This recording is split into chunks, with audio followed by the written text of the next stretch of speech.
Hello বন্ধুরা, welcome to my blog channel. তো এখন শুভ দুপুর বেলা। তো আমি এখন রান্না করব ডাল আর এই যে করলা আলু ভাজা। তো করলা আলু কড়াইতে দিয়ে দিছি। এবার ভালো করে লবণ হলুদ দিয়ে ভেজে নিব। তো ভাজা তো আস্তে আস্তে করে ভাজতে হয়, তাই আমি আস্তে আস্তে ভাজতেছি।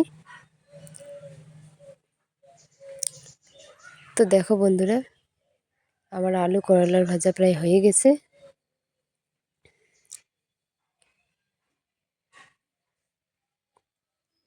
তো এখন আমি রান্না করব মাংস। তো মাংসের জন্য তেল কড়াইতে দিয়ে দিছি। তেল, তেজপাতা, পাঁচফোড়ন এগুলো ভালো করে গরম করে নিব তেলটা। এবার পেঁয়াজ রসুন দিয়ে দিব কড়াইতে, দিয়ে ভালো করে ভেজে নিব। তো দেখো বন্ধুরা, আমার পেঁয়াজ রসুন ভাজা হয়ে গেছে। এবার খাসির মাংসটা দিয়ে দিব কড়াইতে।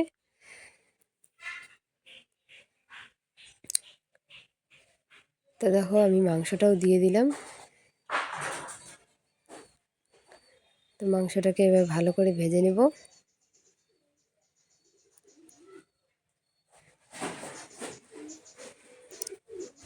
তো লবণও দিয়ে দিলাম মাংসতে, হলুদও দিয়ে দিলাম।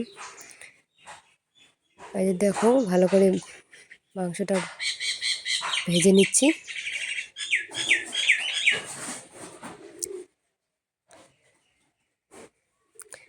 তো দেখো বন্ধুরা, আমার প্রায় মাংসটা ভাজা হয়ে যাইতেছে।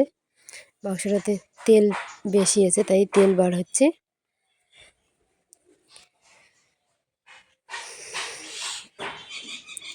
তো দেখো আমার মাংস রান্না হয়ে যাইতেছে। এই যে দেখো বন্ধুরা, আমার মাংস রান্না হয়ে গেছে। এবার আমি মাছ নিয়ে আসছে, এই যে ছোট ছোট মাছ। তো এগুলো আমার বেছে নিয়েছি, এগুলো এখন ভাজবো। তো বন্ধুরা দেখো, আমার মাছের ভাজাও হয়ে গেছে, ছোট মাছের ভাজাগুলো। তো বন্ধুরা, আমার ভিডিওটি ভালো লাগলে লাইক সাবস্ক্রাইব করে দিও।